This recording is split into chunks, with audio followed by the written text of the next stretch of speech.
जगभर इंधन तुटवड्याच्या झळा बसत असताना त्यात भारत देश देखील होरपळतोय. अशा संकटजन्य परिस्थितीत देशाचे प्रधानमंत्री नरेंद्र मोदी आणि राज्याचे मुख्यमंत्री देवेंद्र फडणवीस यांनी इंधन बचतीकडे लक्ष वेधत स्वतः देखील आपला ताफा कमी करून देशभर इंधन बचतीचा संदेश दिलाय. मुख्यमंत्री देवेंद्र फडणवीस हे देखील बुलेट घेऊन विधान भवनात पोहोचल्याचं पाहायला मिळालं होतं.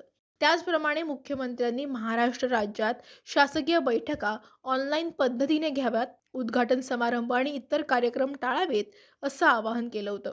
मात्र मुख्यमंत्र्यांच्या याच निर्देशांना जलसंपदा मंत्री राधाकृष्ण विखे पाटील आणि अहिल्यानगर जिल्ह्याचे जिल्हाधिकारी पंकज आशिया यांनी जणू केराची टोपली दाखवली आहे. अहिल्यानगर जिल्ह्यात संगमनेर येथे आज रविवारी मोठ्या प्रमाणावर विखे पाटील यांनी शासकीय बैठका, उद्घाटन कार्यक्रम याचं आयोजन केलं होतं.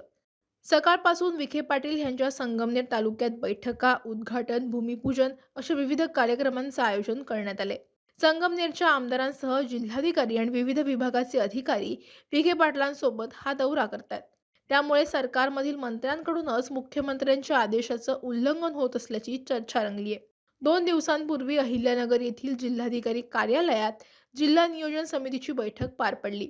प्रधानमंत्री आणि मुख्यमंत्र्यांच्या इंधन बचतीच्या आवाहनाला प्रतिसाद देत जिल्ह्यातील अनेक आमदार आणि खासदार या बैठकीमध्ये ऑनलाईन पद्धतीने सामील झाले. मात्र 2च दिवसात मंत्री आणि कलेक्टर दौऱ्यावर निघाले. जर जिल्हा नियोजन समितीची बैठक ऑनलाईन पद्धतीने पार पडली तर संगमनेरच्या बैठकीत नेमकं असं काय होतं की विखे पाटलांना तिथे जिल्हाधिकाऱ्यांना बोलवून स्वतः हजर राहावं लागलं? एकीकडे नागरिकांनी इंधन बचतीचा मार्ग स्वीकारायचा तर दुसरीकडे जबाबदार असणाऱ्या पालकमंत्र्यांनी शासनाचेच निर्देश पायदळी तुडवायचे असा दुर्दैवी प्रकार अहिल्यानगर जिल्ह्यात बघायला मिळतोय. शासनाने दिलेल्या सूचनांचं पालन न करता केराची टोपली दाखवणाऱ्या मंत्र्यांना मुख्यमंत्री समज देणार का? या संपूर्ण प्रकारानंतर संबंधित पालकमंत्री आणि जिल्हाधिकाऱ्यांना मुख्यमंत्री कशा प्रकारच्या सूचना करणार? घडलेल्या प्रकारातून नागरिकांनी नेमका काय बोध घ्यावा हा महत्त्वाचा प्रश्न आहे.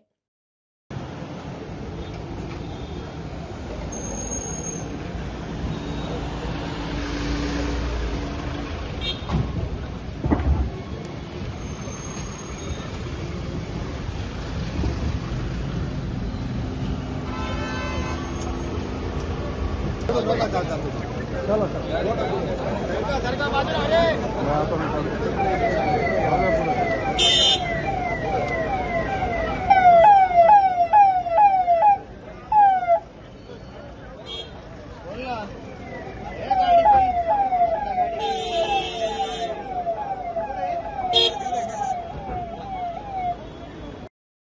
Mobin Khan, Maharashtra times online, Ahilyanagar.